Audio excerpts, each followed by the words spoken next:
Hi, my name's Phil. I talk about politics in this video. Very oddly, I'd like to discuss how the government have once again thrown their coronavirus measures into some chaos by not only changing their mind potentially at the last minute on a crucial plank of controlling the pandemic, but what's really baffling is lying about it when there probably is no need to lie at all. But first, if you'd like to be notified of daily news and politics, then please subscribe to the channel and click the bell notification icon.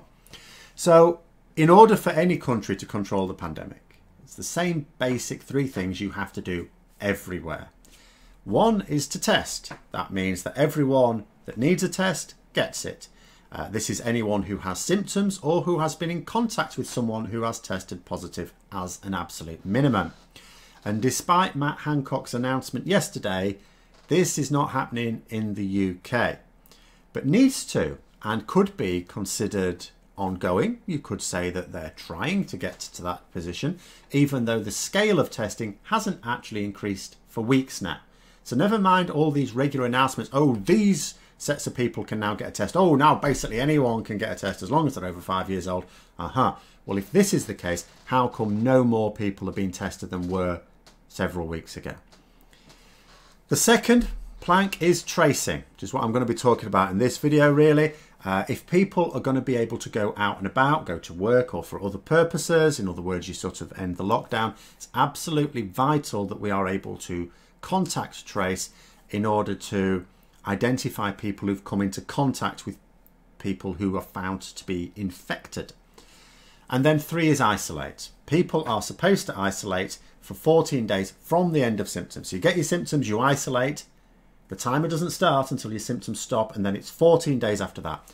That is the World Health Organization rules. It's not what we're doing. It's not our government's advice. Our government's advice is 14 days from the start of symptoms, which admittedly is better than what it used to be. It used to be 7 days from the start of symptoms, but it still nonetheless means that you can get your symptoms and still have symptoms 14 days later. But do you know what? I'm only supposed to isolate for 14 days. Yes, I'm still ill, but I'm going out. My period of isolation is over.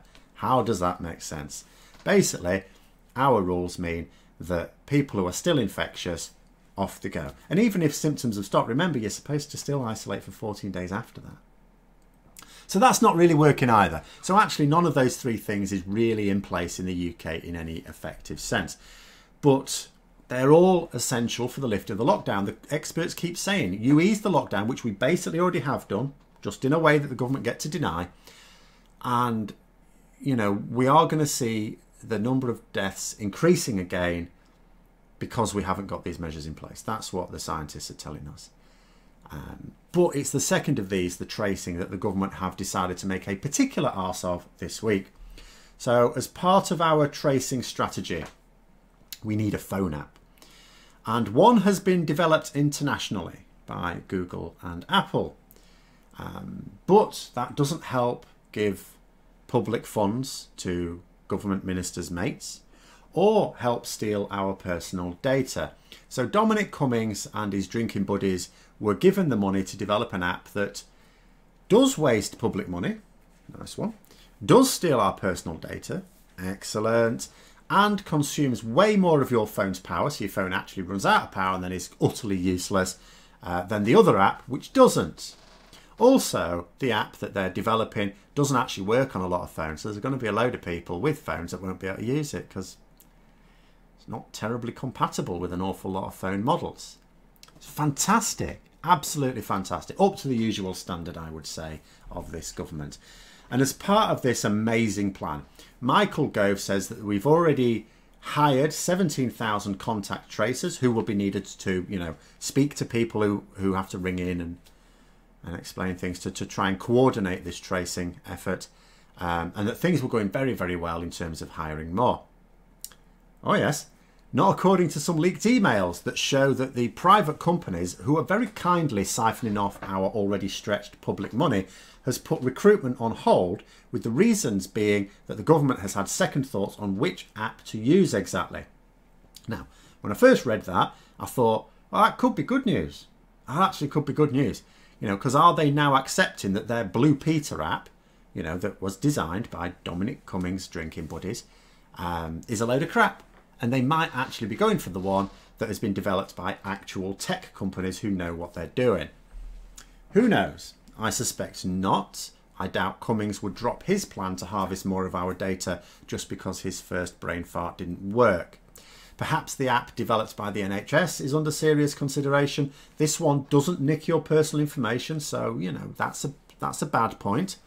I mean, that's just as well, though, I suppose, given that the NHS data has already been given for free by our government to 2 international companies so far that I am aware of.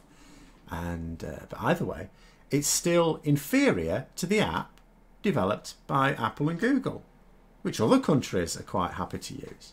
And not only does their app work and protect our data, because it doesn't need to pass on our information to anyone else, but any app we use needs to work with their software. If you've got a phone, you are using software produced by either Apple or Google, are you not? And depending on what phone you have, most phones at any rate. And any independently developed app struggles to do this. So why are we bothering? But anyway, that recruitment freeze. The odd thing about it, for me, the chaos really comes into it, because I'd be okay with them going, do you know what? Yeah, we've wasted a lot of time on this, but do you know what? It's not working. We need to rethink it. I wouldn't criticise the government for that.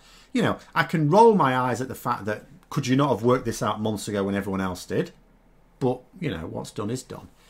But the odd thing is that the government are claiming that this email is wrong. But it's from one of the companies that they are using to hire the staff they needed.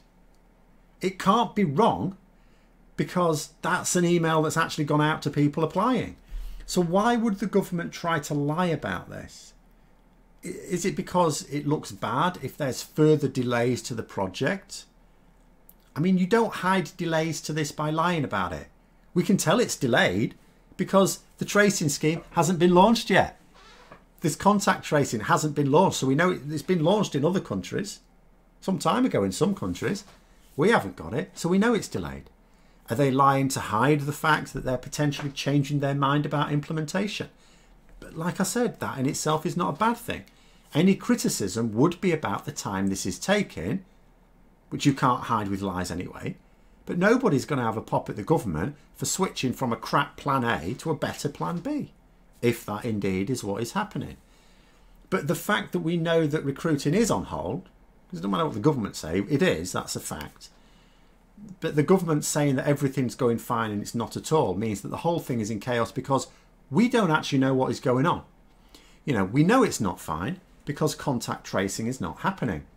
But in the absence of clear, open and honest updates from the government, we'd have to imagine that whatever is going wrong is something that would reflect very badly on the government. So we imagine scenarios that might explain why the government would want to keep it all hushed up, when perhaps the reason is simple and understandable, and they're just so used to lying that it's becoming a habit. They no longer consider which news is bad and need to lie about, and which is just news that they can be open about. Fine.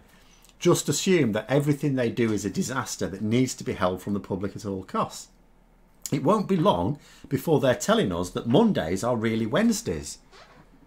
Oh, actually, they did that last week, didn't they? But anyway, there it is. Hope you found the video interesting. If you did, don't forget to click the like button. And if you'd like to support the channel further, then please also click the Patreon link for details. And until next time, I'll see you later.